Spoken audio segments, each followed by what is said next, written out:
All right, well, London Mayor Sadiq Khan recently said that the terror attacks are part and parcel now for big cities. Former UK Independence Party leader Nigel Farage says that kind of thinking is a mistake. In other words, what he is saying, Nigel, is that you got to deal with it. It's just life in big cities. What did you make of that and the message it sends?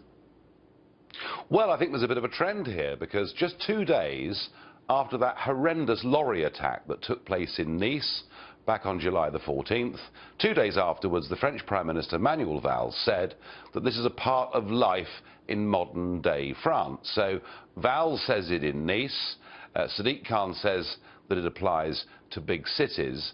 I mean, you may as well just put up the white flag of surrender to say, we're just going to normalise terrorism. And what makes me really annoyed is it's the very same political class who have, whenever anybody has questioned open-door immigration, whenever anybody says, look, surely we should security check people, we should make sure that newcomers into our country agree with our values, gets condemned. And what I'd like to see from the French Prime Minister and from Sadiq Khan, before they say anything, is an apology for what their policies and their ideas have done to all of us. But, Nigel, this does seem to be a growing sentiment among political leaders who say, we acknowledge terror and the threat, but don't make too big a deal of it. John Kerry, our Secretary of State, recently saying that he wished the media wouldn't constantly cover it, words to that effect.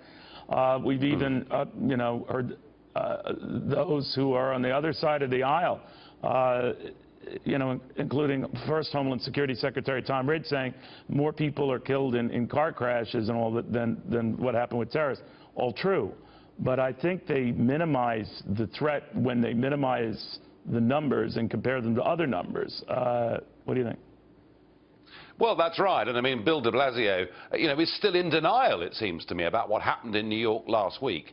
Every time we get one of these horrendous incidents, more in Europe than America, but wherever they take place, immediately this same clique of people rush to say, of course, it's got nothing to do with terror.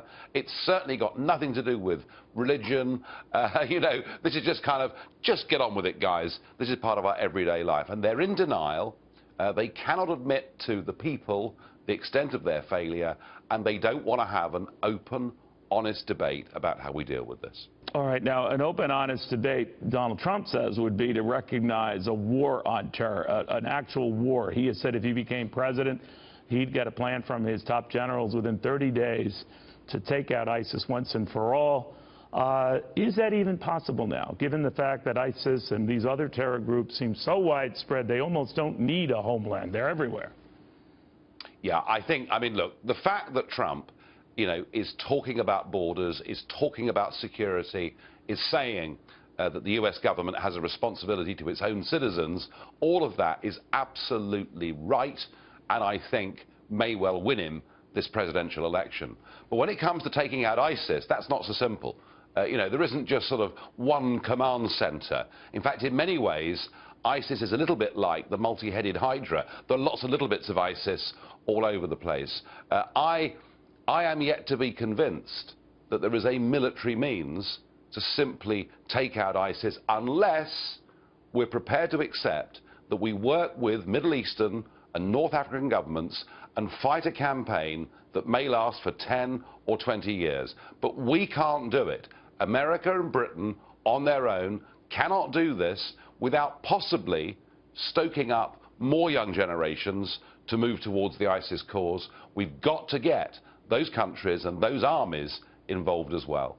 There's still some debate, as you and I are speaking, Nigel, about Seattle, or north of Seattle, Washington State, a mall attack that involved 5 deaths. A gentleman behind that, but we're told of Hispanic descent, and as if people were bending over backwards not to say Middle Eastern descent. Now, they may be proven right, I have no idea, but there's a real reluctance to attach anything that looks like this could be something bigger than it first appears. And I understand that you don't want to jump to conclusions, but the knee-jerk reaction, invariably, just as it was last week in New York, don't call it, a terrorist event.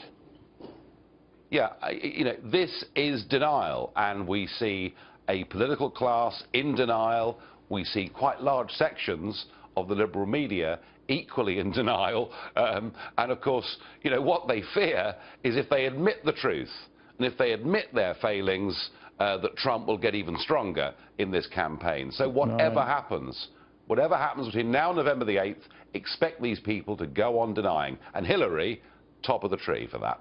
We shall see. Probably will come up once or twice in the debate. Nigel Farage, thank you very much. Thank you. All right.